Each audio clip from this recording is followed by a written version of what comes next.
Assalamualaikum warahmatullahi wabarakatuh. Kembali berjumpa dengan saya, Herbs Munarif dari Forum News Network. Ini Bang Said Didu masih tetap di kampung halaman. Saya mau terbang ke sana pakai Garuda, tapi Garudanya lagi gonjang-ganjing ini, Bang Said Didu. Jadi gimana dong, mesti menyusul Anda ini Bang Said Didu, karena tidak ada penerbangan Garuda. Padahal kita selama ini kan keren kalau naik Garuda gitu ya. Kalau gitu kita bahas aja dulu Garuda supaya publik tahu apa yang harus diselamatkan dari langkah apa yang diperlukan untuk menyelamatkan Garuda. Nah, Ya. Jadi saya bilang begini, saya katakan perlu langkah radikal untuk menyelamatkan Garuda. Garuda saya ibaratkan sekarang itu sedang ada di ruang ICU yang sudah pakai ventilator. Pilihannya adalah mencabut ventilator untuk mati atau melakukan langkah radikal dengan obat baru yang dicobakan pada Garuda. Nah, kenapa saya katakan demikian, Mas Hersu? Ini seluruh indikator kesehatan Garuda sudah sama sekali sudah titik kritis yang sangat dalam. Kita kalau perusahaan itu ada 3 hal yang harus kita lihat, adalah neraca, kemudian laba rugi, cash flow. Nah, kalau ini tiga-tiganya sudah bermasalah di Garuda. Nah, saya ingin jelaskan supaya publik paham, kalau cash flow terganggu, maka itu bisa diselesaikan secara internal dengan financial engineering internal, cash flow. Seperti umpamanya mengundur pembayaran dan lain-lain untuk cash flow. Kemudian kalau sudah neraca yang sudah terganggu, maka itu pemegang saham itu sudah harus terlibat. Apalagi kalau ekuitas. Nah, Garuda sekarang ekuitasnya sudah minus 41 triliun. Kemudian utangnya 70 triliun. Cash flow-nya katanya tadi malam ini bahwa masih aman, tapi amannya adalah aman dipalsukan, diakali. Amannya tuh karena dia tunda semua utang-utang, tidak dibayar supaya masih bisa beroperasi.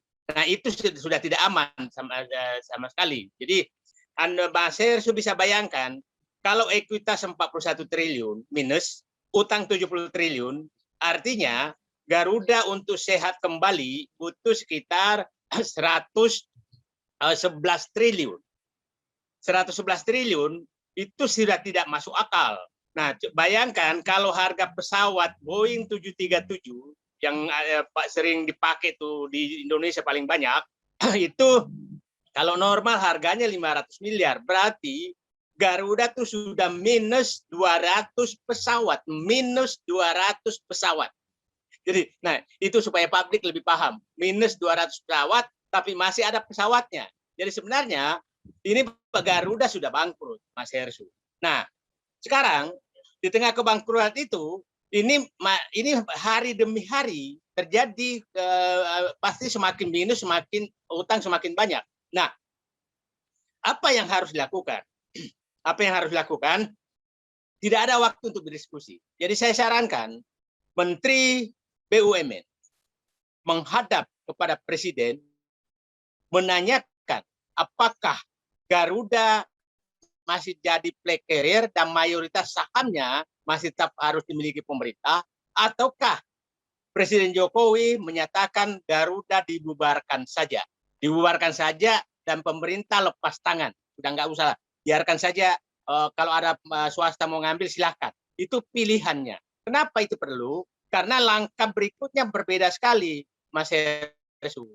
Kalau umpamanya Presiden menyatakan bahwa oke, selamatkan Garuda dan pemerintah harus masih tetap memegang saham, maka pemegang mayoritas, maka pemerintah harus menyuntik Garuda, harus menyuntik Garuda. Oke. Nah, kemudian atau pemerintah mencarikan mitra strategis di luar negeri, tapi atas nama pemerintah luar negeri, agar ini menjadi bangkit lagi kembali Garuda. Nah, atau yang ketiga adalah pemegang saham non pemerintah dan non publik yang kita kenal sekarang punya Hairul Tanjung, ya, itu Pak Hairul Tanjung berkenan menjual saham tersebut ke mitra strategisnya. Nah, saya katakan mitra strategis itu adalah perusahaan penerbangan yang terkoneksi langsung dengan negaranya, jadi bukan bisnis. Jadi seperti umpamanya begini, SQ Singapore Airlines itu kan adalah itu perusahaan yang menyatu dengan negaranya. Kemudian Etihad itu menyatu dengan negaranya. Kemudian Emirat itu menyatu dengan negaranya. Maksudnya begini, tidak dikelola secara secara perusahaan murni, karena perusahaan penerbangan airline mereka itu adalah urat nadi perekonomiannya. Kalau umpamanya SQ Singapore Airlines itu ditutup, maka mungkin langsung Singapura sudah tutup juga, karena tidak ada lagi orang yang terbang ke sana dari seluruh dunia. Kemudian sama juga dengan Emirates Etihad. Nah, jadi itu dilakukan kedemikian, tapi tetap mayoritas mayoritas sahamnya dimiliki oleh pemerintah. Itu sikap pertama yang harus diambil. Kalau umpamanya Presiden Jokowi menyatakan kita tidak perlu lagi memiliki Garuda, maka dibubarkan saja, itu lebih gampang. Tapi secara politis berarti pemerintah sudah angkat tangan. Lebih gampang, tapi ada masalah hukum yang bisa dihadapi. Karena begini, kalau sikap kedua yang diambil bahwa bubarkan saja Garuda dan pemerintah tidak perlu memiliki lagi, itu nasibnya sama dengan Merpati. Nasibnya sama dengan Merpati, dikuburkan saja. Nah, tapi Merpati tidak ada yang beli, didormankan. Sekarang Merpati itu masih ada, tapi didorman, tidak beroperasi. Nah, sekarang kalau Garuda dilakukan itu, maka dimajukan saja, dinyatakan pilot. Dinyatakan pilot, maka utang-utang Garuda 70 triliun itu ya, kalau pilot kan nggak ada masalah. Tapi problemnya adalah masalah hukum yang dihadapi, karena ini ada ruang abu-abu secara hukum. Karena bisa saja yang punya piutang itu menagih langsung ke negara. Kenapa bisa menagih ke negara? Karena ada keputusan Mahkamah Konstitusi.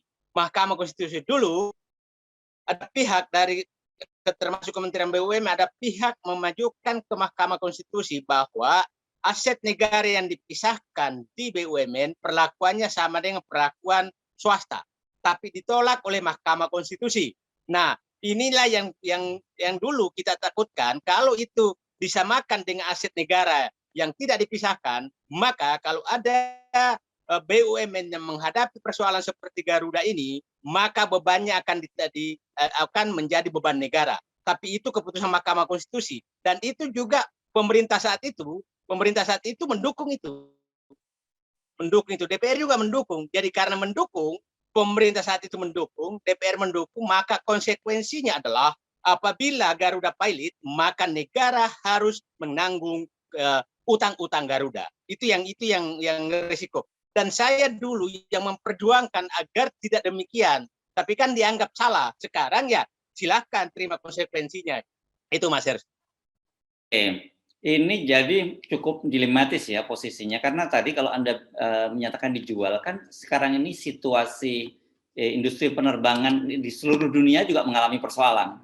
Dan saya juga membaca Garuda itu kalau dia semakin terbang, dia akan semakin rugi karena ada protokol COVID. Jadi tidak bisa mengangkut penuh penerbangan, dan karena itu antara cost dengan pendapatannya semakin kecil gitu. Ya, jadi begini sekarang begini. Garuda itu punya ada kekuatannya Garuda sebenarnya yang tidak dimiliki oleh penerbangan manapun. Penumpang domestik sangat besar.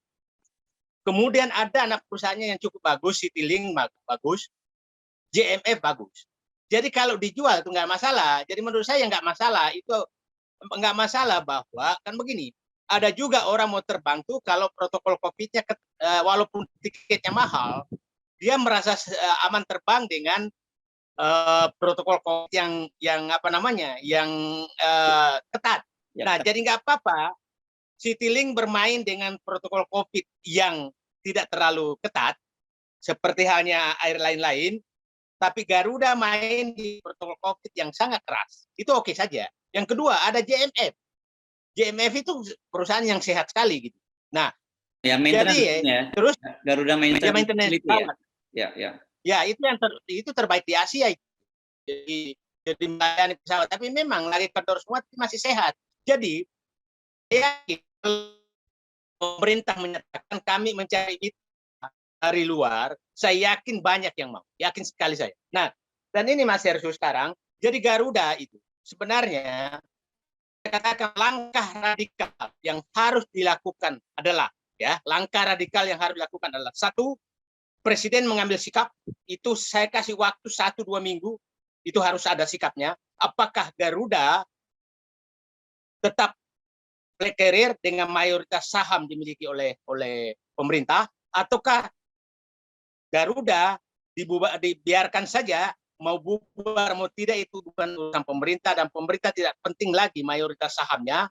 Yang kedua adalah bahwa Garuda harus segera melakukan amputasi terhadap beban-beban biaya yang sangat besar, karena beban sebenarnya di industri penerbangan itu hanya dua yang utama. Satu adalah sewa pesawat, dua adalah tenaga kerja, adalah biaya tenaga kerja, itu yang paling besar.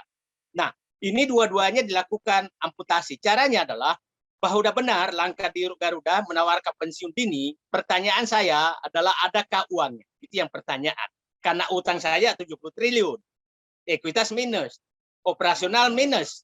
Jadi saya nggak tahu uangnya dari mana untuk melakukan itu. Tapi oke, mungkin dia ada di kantong cadangannya. Yang kedua adalah melakukan negosiasi yang sangat keras kepada lessor. Lessor itu penyewa pesawat ke Garuda. Karena Garuda itu sebenarnya sepertinya pesawat yang dimiliki hanya nggak nyampe 10 pesawat. Yang lainnya itu sewa semua. Nah, saya kasih bocoran saja bahwa sekarang pesawat Boeing 737 itu biasanya kalau normal sewanya per bulan tuh sekitar 25 sampai 30 juta dolar per bulan. Sekarang pandemi ini banyak yang menawarkan hanya antara 3 sampai 5 juta dolar per bulan. Jadi kalau lessornya dinegosiasi, mau nggak 3 sampai 5 juta dolar, oke aku lanjutkan lessor Anda. Kalau tidak mau, maka saya putuskan. Nah, kalau diputuskan dan dia berperkara di pengadilan, nggak apa-apa, berperkara di pengadilan. Kan ini namanya negosiasi, kan? Nah, itu itu langkah kedua, yang langkah radikal yang dilakukan. Yang kedua, yang ketiga adalah langkah radikal ketiga adalah betul-betul di dalam Garuda itu harus merasa prihatin dan menormalkan kembali secara size Garuda. Saya kasih contoh begini, Mas. Garuda itu pernah memiliki pesawat sampai 140-150 pesawat. Berarti, nah sekarang paling 30-40 pesawat yang terbang. Berarti pilot, pramugari, operasional itu sudah berlebih dan masih digaji secara penuh. Jadi memang harus dikeluarkan semua dulu karyawannya, dan karyawan lain dikontrak ulang kembali sesuai dengan kondisi industri penerbangan sekarang. Itu saya pikir. Nah, ini saran saya udah banyak sekali, gratis pula kan. Oke, pertanyaan banyak orang, apa untung ruginya sebuah negara itu tidak punya flag carrier? Karena kan kita baca misalnya British Airways dan sebagainya kan juga sudah mulai tutup itu, Bang Saidi. Begini, ini negara besar. Indonesia itu negara besar yang hanya bisa disatukan dengan ada penerbangan yang dikuasai negara. Berbeda negara-negara yang tidak membutuhkan. Kita tidak punya alternatif. Anggaplah begini, terjadi Mas. Cukong kekuasaan menguasai Indonesia, yang juga menguasai penerbangan. Maka dia bisa menggunakan itu sebagai ancaman terhadap kekuasaannya dia. Kalau ada Garuda, maka oke, lu tutup penerbangan, maka gua akan terbangkan Garuda.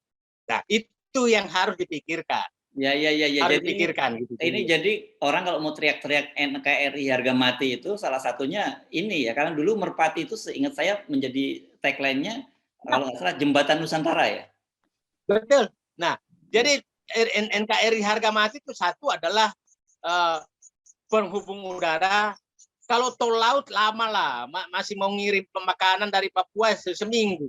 Jadi kenapa Garuda itu bukan hanya Plekere, karena dia jembatan Nusantara. Jembatan Nusantara Merpati Anda sudah amputasi.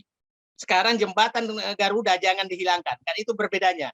Kalau ada orang menyatakan, ke begini Mas Herdi, menyelamatkan Garuda jauh lebih penting daripada kartu prakerja. Kira-kira begitu. Itu kan pilihannya. Menyelamatkan Garuda jauh lebih penting daripada membangun ibu kota baru. Ya kan? Menyelamatkan Garuda jauh lebih penting daripada membangun tol laut. Itu pikiran saya. Dan Garuda berkali-kali diselamatkan, itu uangnya kembali kok. Saya kasih contoh begini, Mas Herdi. Tahun 2006 saya ikut menyelamatkan Garuda. Oke? Menyelamatkan Garuda dengan menyuntik 1,5 triliun. Itu dari kantornya saya beli 500 miliar. Cash 1 triliun. Dan labanya yang selama 2005 sampai sekarang dengan pajak-pajak itu mungkin 10 kali lipat. Jadi sebenarnya bisa kembali. Tapi bukan direct, lewat pajak, lewat macam-macam gitu. Tapi tentu saja cost itu terkurangi ya, cost yang harus ditanggung oleh perusahaan dan cara seperti itu kan. Kan pilihannya begini Mas Ed. Kalau dibangkrutkan, kan pilihannya kalau menghadapi ini, kalau dibangkrutkan, maka pemerintah juga harus membayar utang. Iya, iya. Oke? Iya, iya. Tapi kehilangan Garuda. Tapi kalau menyehatkan, maka pemerintah keluarkan uang, tapi masih punya Garuda dan ada potensi untuk kembali uangnya. Tapi kalau dibubarkan, keluarkan uang juga, gitu loh kira-kira hitungannya. Ini memang saya sih sebenarnya. Ya, agak berat ini. Saya sebenarnya. Ya, silakan. Saya sebenarnya ya punya hitungan seperti itu, tapi kan kalau dibuka sekali begini, kadang-kadang perlu juga mungkin saya menyatakan pendapat yang salah supaya mereka membuat yang benar. Kalau saya menyatakan pendapat yang benar, maka pasti dia tidak mau ambil gitu. Jadi kita siasati saja lah. Karena kalau saya ngomong itu jangan dipakai gitu. Jadi kita sekali-sekali ngomong salah aja lah. Tapi ini kali ini saya ngomong benar. Jangan ngomong benar. Oke. Memang tidak mudah kalau tadi persoalannya kan ini bagaimana negosiasi dengan para karyawan. Beda dengan kayak komisaris seperti Peter Gonta yang menyatakan itu bagus sih langkahnya. Dia menyatakan bahwa gajinya supaya nggak dibayarkan dulu, dan kemudian Erick Thohir juga menyatakan akan diamputasi jadi tinggal 2 atau 3 orang saja komisaris. Tapi kalau karyawan ini kan persoalan hidup mati mereka juga, jadi tentu nggak mudah kan. Tapi harus ada semacam apa ya, merasa memiliki dan ikut merasakan susah juga kan mestinya Bang Said itu. Oke. Ya tapi saya menyatakan karyawan Garuda juga saya menyatakan ke mereka yang kira-kira 3-4 tahun lagi pensiun, terimalah pensiun dini. Ini Garuda tidak akan normal sampai 5 tahun akan datang. Jadi jangan pernah berharap 5 tahun sampai 5. Nah, Anda sudah pensiun, tidak terima pensiun dini, Anda pensiun normal, maka kehilangan kesempatan. Yang kedua, bagi karyawan masih mau tinggal, pilihannya Anda mau hidup hemat atau mati bersama di atas kapal. Itu pilihannya. Jadi saya pikir masih sangat rasional yang dilakukan. Tapi pesan-pesan gimmick itu hanya simbol saja.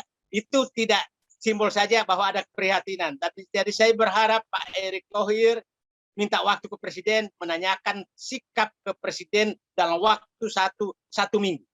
Apa sikapnya? Ya. Apa sikap? Nanti jangan sampai kemudian pesannya seperti pertanyaan karyawan KPK yang tidak lolos TWK, yang katanya beliau tidak setuju untuk dipecat, tapi tetap dipecat juga.